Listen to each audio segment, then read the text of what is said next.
तालको छेउमा यस्तो बाटो हो। यस्तो गरेर छु त्यहाँ डुङ्गा पनि यसो गर्ने के हो त हेरौँ क्या हो।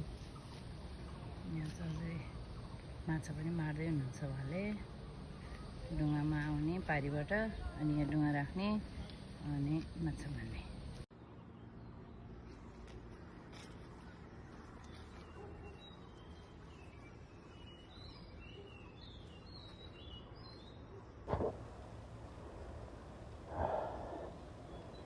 यो घना जङ्गलभित्र बिहानीको झुल्के घाम,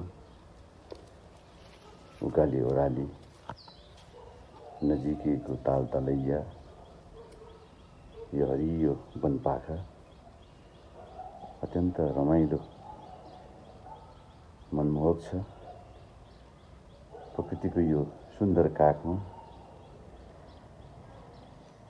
हामी पदयात्रीहरूले गर्ने एउटा छुट्टै सुखानुभूति, योभन्दा आनन्द अरू के हुन सक्छ र।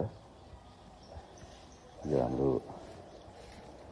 विशेष गरी नेपालीहरूको चाहिँ एउटा प्रकृतिको चाहिँ एउटा वरदान पनि हो। बेला बखत हामी यस्तै ठाउँहरूमा रम्न सक्नुपर्छ, रमाउन सक्नुपर्छ। अत्यन्त रमाइलो छ, साह्रै आनन्द लाग्छ।